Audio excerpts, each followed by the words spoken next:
Ladies and gentlemen, welcome back to the workshop. Fantastic to have you here as ever because we're working on a falchion sword, which is a very exciting project. It's got a hamon on it, it's pretty cool. We've got a cocobolo handle core. We want to do a leather wrap to it. We're waiting on some leather to arrive. The first thing that we're going to do is we are going to work on the pommel. But before I get started, I want to thank today's sponsor, which is Squarespace. Squarespace is an incredibly easy to use website building platform, which I absolutely love. The ease of which you could build your own website is incredible with Squarespace, and they are giving you guys 10% off your first purchase as well as a free trial. So you can try it out, see if you like it, and then get 10% off when you do and you want to continue with using Squarespace. Thank you, Squarespace, for sponsoring the video. Thank you guys for being here. Let's jump right in and work on this pommel. First things first, we need some measurements. 6.8, 3.2, little blue dicom. We've got it set up here in the mill.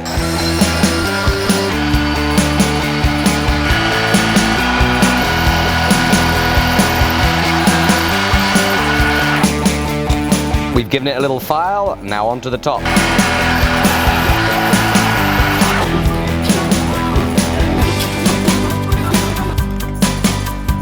So the pommel now fits on a decent little bit of the way, not all the way, but that's fine because we want to take some length off of this handle to bring it down to 85 millimeters. So we've got 5 millimeters to play with.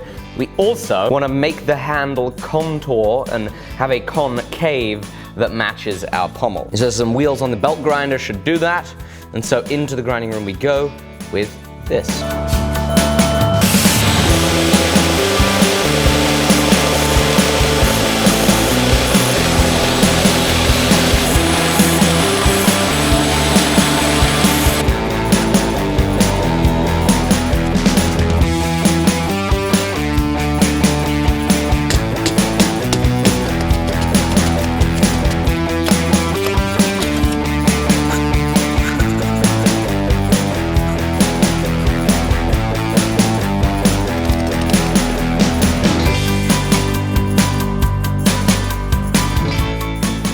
So it's required a lot of hassle, but I finally have the wood fitting up top to our guard, down below to our pommel. Getting that radius in was tricky. I was using transfer blue to make sure that I could see where it was touching the pommel and where it wasn't. Scrape in that radius in here, the concave in the wood as close as possible. We've got it. You'll see, of course, that beautiful twist on the pommel that we have intentionally put in there, which is very exciting. First time doing that. But you will also see that though I tried to account for the twist in the handle, didn't do a good enough job of that. So what we're going to do is we're going to go into the grinding room. We're going to regrind that handle to better fit the twist.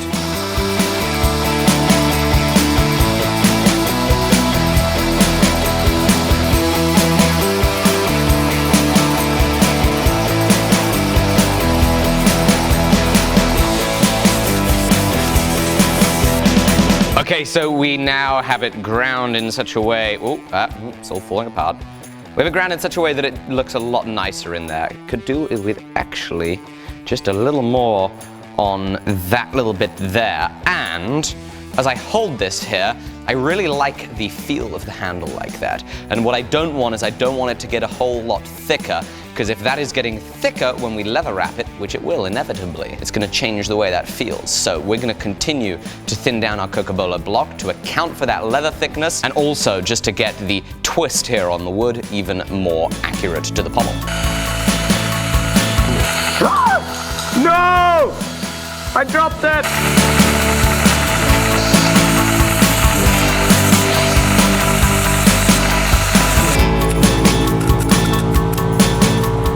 Oh, there we go, that's good.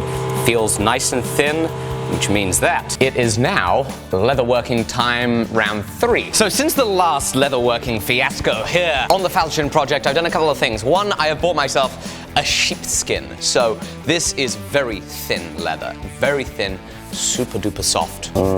I've also bought myself new blades for the skiving tool, so the edges are going to be able to be very nicely skived down. And we got plenty of leather for plenty of mistakes and plenty of learning. I want to feel for the thinnest part of the leather. I think the thinnest part's right here. Scratch that, I'm actually going to start with making a template out of paper. So I'm going to measure this, and 65, 84.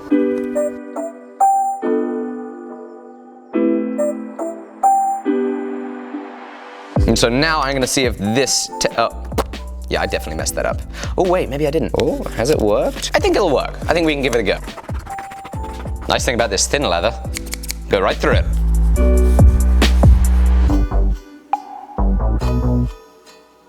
So I messed it up and I slipped with the knife, but we'll see how this fits anyway. Yeah, we're definitely not using this piece of leather. So as I mess around with this and I try and see how this is gonna fit, I'm learning some things. I'm learning some things for sure.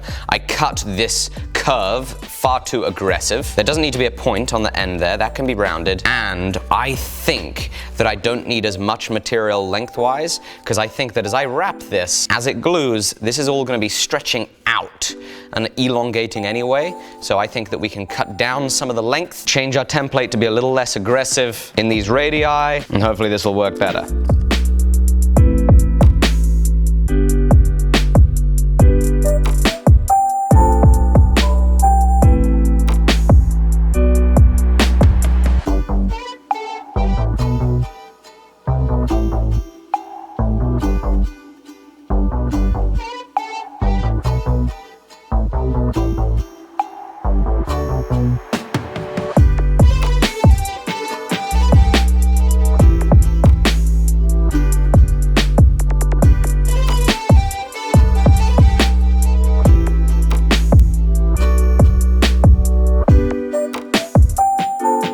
Got the sword set up here, and I think we're just gonna go for it. We're gonna give it a go. We've got plenty more leather, and so there are different ways of doing this. Some folks from my reading on forums, big thank you to Cedalore for linking me up some great Peter Johnson posts on some forums. Some people will do a cord wrap underneath the leather. So they'll do wood, they'll then wrap the cord over top of that, then they'll wrap the leather over top of that. What I'm gonna do is I'm just gonna go straight leather. Apparently that is also a way that can work, and we're gonna be using bog standard wood glue for it. I hear this is quite a messy process. Yep, it's gonna be a messy process. Oh boy. Oh wow. Wow. Wow. Wow. Okay. Oh. Yep, it's gonna be messy. Uh-oh, it's dripping, it's dripping, it's dripping. I mean, worst comes to worst, we just make an entirely new handle, right? And get a nice even coating on there. And with the help of some baling twine, we will begin. So I'm gonna line this up, wrap it around, and cross my fingers. I'm gonna get this. Oh wow, I think this is gonna work. It kind of sticks on there already just with the wood glue. I am very surprised by that. Oh, and there's a lot of ductility to it. I think this might just be a successful leather wrap. Not that I've ever spoken too soon. Out with the cord.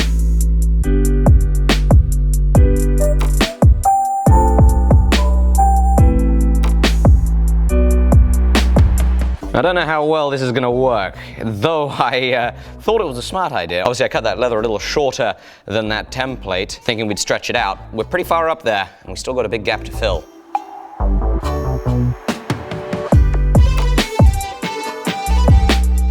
Okay, so this has to come off. But I have learned some important things.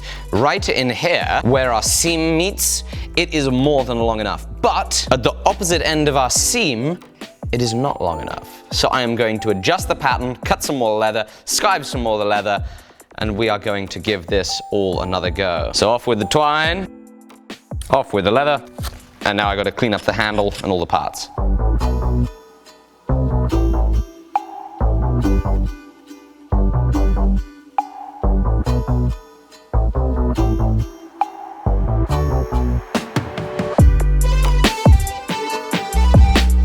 So now we've got it wrapped up in the cord, it's gluing up. I don't know how well this will have worked, but I want to give it a little bit of time for the glue to do a little bit of setting. Then we're going to take the cord off and see, do we need to pull it off and have a 6th or 7th attempt, or are we good? For now, however, we can make ourselves a little peen block. Let me quickly explain for those of you that haven't seen that episode the other day. It's a bit of material that sits over top of the end of the pommel so that we can rivet down over top of that material instead of directly riveting onto the pommel. We're going to put some steel in the saw, give it a cut.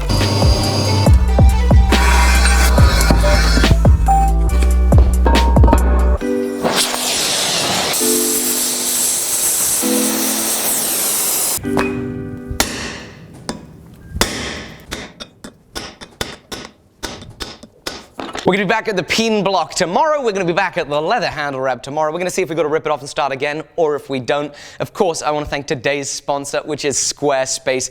I absolutely love Squarespace because when I was making tools for sale and teaching classes, it was having a Squarespace website which allowed me to have a bedrock, a foundation to the business, to be able to sell my tools, sell my classes, be able to tell people about what it is that I do, and have all my social media platforms pointing back to it.